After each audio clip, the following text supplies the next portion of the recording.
আমাদের ছাত্রী হলে সম্মানিত বোনদের দীর্ঘদিনের একটা দাবি ছিল যে তাদের এখানে ঠান্ডা এবং গরম পানির একটা ফিল্টার স্থাপন করার জন্য আমাদের বোনেরা আমাদের কাছে অনেক দিন থেকে বলে আসছিল। যদিও একটু দেরি হয়ে গেছে, আমরা চেষ্টা করেছি এটা স্থাপন করার জন্য। আল্লাহর অশেষ মেহেরবানিতে আজকে আমরা ফিল্টারটি নিয়ে আসতে সক্ষম হয়েছি।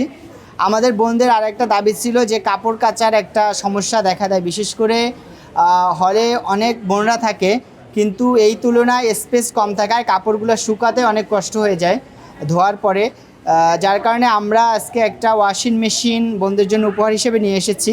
এই ওয়াশিং মেশিনটার সুবিধা হলো এখানে আপনার কাপড় 80% পর্যন্ত শুকিয়ে দিবে, যার কারণে বোনরা এটাতে কাপড় দিলে বের করে হয়তো হালকা একটু সময় বাতাসে রেখে দিলে সাথে সাথে এটা ব্যবহার করতে পারবে কিছু সময় পরে।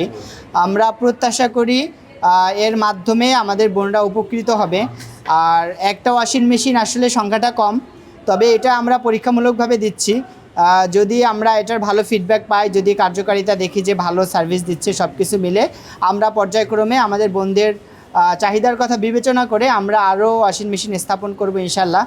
বাংলাদেশের একমাত্র স্মার্ট সিটি বসুন্ধরা এখন আরো নিরাপদ, আধুনিকতায় আরো এক ধাপ এগিয়ে।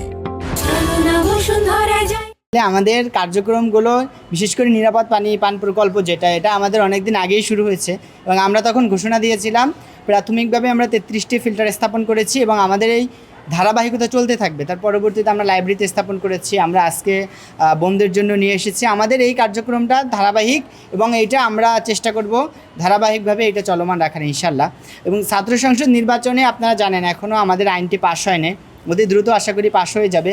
আমরা যখন প্যানেল ঘোষণা করব তখন থেকে আমাদের জকসুর কার্যক্রম শুরু হবে ইনশাল্লাহ। এর আগে পর্যন্ত আমরা ছাত্র শিবিরের পক্ষ থেকে এখনও আমরা জকসু রিলেটেড কোনো কাজ শুরু করিনি। এটা আমাদের নিয়মিত দাওয়াতি কাজের অংশ হিসেবে আমরা যে কাজগুলো করে যাচ্ছি তারই অংশ হিসেবে আমরা এই কাজটা করছি এবং জকসুর প্যানেল ঘোষণা পর্যন্ত আমরা নিয়মিত কাজগুলোই করে যাব ইনশাল্লাহ। যদিও আচরণবিধি চলে আসলে আমাদের একটা বাধ্যবাধকতা তৈরি হবে, তখন আমরা বন্ধ রাখবো এবং জকসু নির্বাচনের পরে আবার আমাদের নিয়মিত কার্যক্রমগুলো শুরু হবে এবং চলমান থাকবে ইনশাল্লাহ। আমাদের বোনদের চাহিদার প্রেক্ষিতে বোনরা আমাদেরকে জানিয়েছে যে আসলে এটা প্রয়োজন এবং এইটা তো প্রশাসনকে বলাও কঠিন যে প্রশাসন তো তাদের বেসিক রেটগুলো পূরণ করতেছে, যে ঠান্ডা পানির ফিল্টার দিতে হবে, ওয়াশিং মেশিন দিতে হবে। এটা আসলে প্রশাসনের জন্য বার্ডেন।